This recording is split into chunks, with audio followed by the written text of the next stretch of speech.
इस महत्वपूर्ण और पवित्र कार्यक्रम के अवसर पर परम पूज्य जीयर स्वामी जी के चरणों में मैं सिर्फ प्रणाम करता हूं। मंच पर उपस्थित स्वामी जी के साथ जिन्होंने जम्मू कश्मीर के अंदर सुशासन के नए उदाहरण गढ़े हैं, ऐसे हमारे लेफ्टिनेंट गवर्नर श्रीमान मनोज सिन्हा जी आज के कार्यक्रम में फिजिकली और वर्चुअली उपस्थित रामानुजाचार्य के सहस्त्रों अनुयायीगण, आज मुझे बहुत आनंद है कि श्रीनगर कश्मीर में रामानुजाचार्य के संगमरमर से बनी शांति प्रतिमा का अधिष्ठापन करने का सौभाग्य आज जीयर स्वामी जी के तत्वाधान में मुझे मिल रहा है। मित्रों, भारत हमेशा से हर युग में जब जब भी समाज को जरूरत पड़ी, जब जब भी समाज के अंदर सुधारों की जरूरत पड़ी, कोई न कोई महान संत ने, कोई युग पुरुष ने आकर भारत को सच्चा रास्ता दिखाने का काम किया है, समाज को सच्चे रास्ते पर ले जाने का काम किया है। और हमारे आंतरिक प्रकाश की जब जब जरूरत पड़ी तो संत परंपरा से एक सूर्य हर समय पर, हर युग में उदय हुआ, जिसने फिर से हमारी सांस्कृतिक और धार्मिक यात्रा को युगों युगों तक आगे बढ़ाया।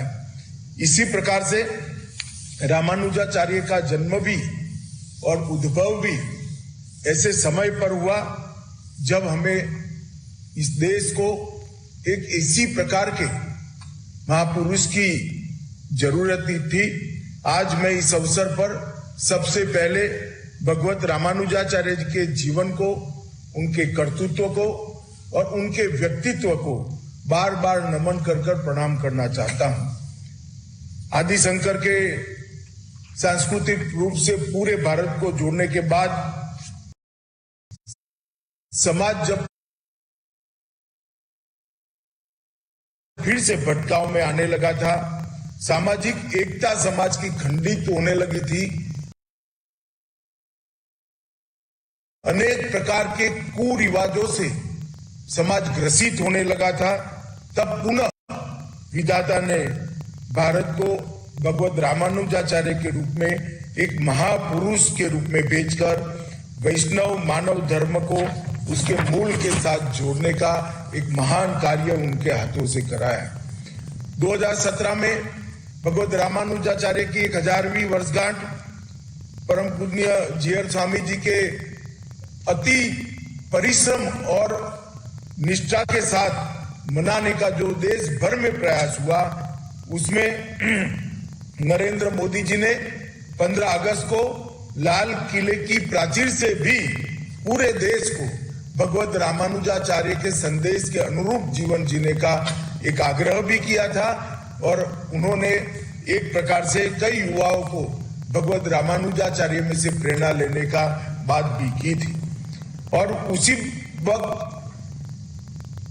जो संकल्प हुआ था, तो यदुगिरी यतिराज मठ के 41वें पीठाधीश यतिराज जीयर स्वामी जी द्वारा बहुत विराट स्मारक भाग्यनगर हैदराबाद में भगवत रामानुजाचार्य का बनाया है, जो न केवल रामानुजाचार्य के जीवन कवन को, उनके संदेश को, उनके वैष्णव परंपरा की सभी धार्मिक बातों को युगों युगों तक आगे ले जाएगा, परंतु दक्षिण भारत में सनातन धर्म का एक ऐसा स्थान बना है जिसने पूरे दक्षिण भारत की धार्मिक चेतना को संबल देने का, एक नई जिंदगी देने का काम किया है।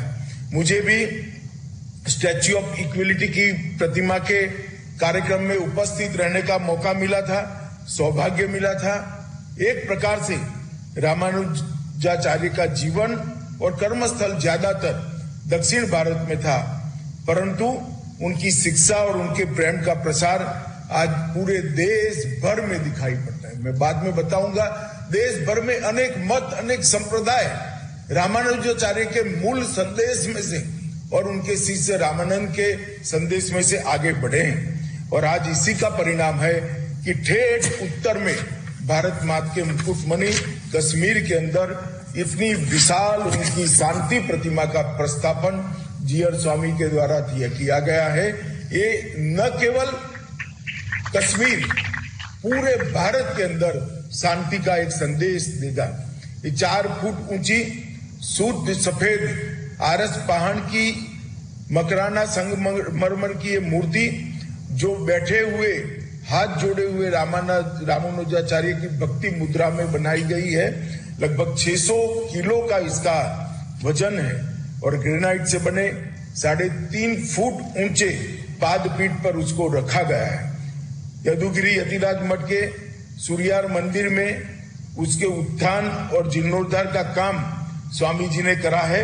इसमें एक चतुर्भुज छत्र का निर्माण, चतुर्भुजीय फर्श, फाइबर ग्लास शीट के साथ मंदिर की 4 दीवारी, संपूर्ण मंदिर परिसर को स्वच्छ और सुंदर बनाने का अभियान और दोबारा उसका रंग रोगान कर यात्रियों के लिए एक अद्भुत प्रेरणा स्थान बने। इस प्रकार से मंदिर का जीर्णोद्धार मैं स्वामी जी को कहना चाहता हूं कि कश्मीर के अंदर आपके द्वारा लिया गया इनिशिएटिव पूरे देश के लिए प्रेरणा का स्थान बनने वाला है। यदुगिरी का यतिराज मठ कर्नाटक के मांड्या जिले में मेलकोट का एकमात्र मूल मठ है जो रामानुजाचार्य के समय से आज मौजूद है। मित्रों, आज एक बात मैं आपको बताना चाहूंगा। गुजरात में भूकंप आया तब जीयर स्वामी जी उन संतों में से सबसे पहले थे जो वहां पहुंचकर गांव के पुनर्निर्माण का काम करे थे। मैं भी उस वक्त उनको मिला था और उनके नेतृत्व में जो गांव का पुनर्निर्माण हुआ है उसमें अब मैं स्वामी जी को बताना चाहता हूं, गुजरात सरकार भी अगले साल रामानुजाचार्य का एक बहुत अच्छा प्रतिमा वहां पर लगाने जा रही है, जिससे चीरकाल तक कच्छ के लोगों को यदुगिरी मठ ने जो काम किया है उसका एक चिर स्मृति बना रहेगा। रामानुजाचार्य ने मठ की स्थापना उन आदेशों के साथ की जो उन्हें अपने गुरुओं से यमुनाचार्य जी से प्राप्त हुआ था। आज यतिराज मठ के 41वें मठाधीश ने रामानुजाचार्य के जीवन के संदेश को फिर से एक बार पुनर्जीवित करने का काम किया है। मित्रों, मुझे लंबी बात नहीं करनी है। रामानुजाचार्य के जीवन में अल्प समय में बताना बहुत दिक्कत है, मगर मैं भी वैष्णव हूँ, वल्लभ संप्रदाय से जुड़ा हुआ, पुष्टि मार्ग से जुड़ा हुआ हूँ और पुष्टि मार्ग का उद्भव भी रामानुजाचार्य के संदेश से ही हुआ है। तमिलनाडु में विक्रम संवत 1074 में जब रामानुजाचार्य का उद्भव हुआ, केशवाचार्य और माता कांति मणि के विलक्षण बालक ने किशोर अवस्था में ही सभी शास्त्रों का गहन अध्ययन किया। 23 वर्ष की आयु में गृहस्थ आश्रम त्याग कर श्रीरंगम के यतिराज सन्यासी ने उनको सन्यास की दीक्षा दी और अपने काल के अत्यंत विद्वान, साहसी, क्रांतिकारी तथा सामाजिक दृष्टि से अनेक बदलाव लाने वाले उदार धार्मिक पथ प्रदर्शक श्री रामानुजाचार्य बने। उनके जीवन की अनेक घटनाएं ऐसी है जो युगों युगों तक हमें प्रेरणा दे सकती है। उन्होंने वैष्णव मत की पुनः प्रतिष्ठा करने का एक महान कार्य किया। रामानुजाचार्य जी का जीवन पूरे देश के अंदर विचरण करते रहे। 120 साल का पूर्ण जीवन उन्होंने धर्म, भक्ति और राष्ट्र को समर्पित किया। कश्मीर के साथ भी उनका गहरा रिश्ता रहा। उनकी प्रसिद्ध कृति श्री भाष्य जो वेदांत और ब्रह्म सूत्र पर की एकदम सरल मीमांसा है, इस कृति की रचना के लिए उन्होंने बोधियान वृत्ति का उल्लेख, जो ब्रह्म सूत्रों की सबसे आधिकारिक व्याख्या करने के लिए प्रतिष्ठित था। यह कृति उस समय केवल कश्मीर के शाही पुस्तकालय में ही उपलब्ध थी। इसलिए श्री रामानुजाचार्य ने कुछ अन्य शिष्यों के साथ दक्षिण से कश्मीर की दुर्गम यात्रा की, राजा से भेंट की। राजा ने भी अपनी लाइब्रेरी को भगवत रामानुजाचार्य के लिए खोला और विश्व को ये महान श्री भाष्य की भेंट मिली।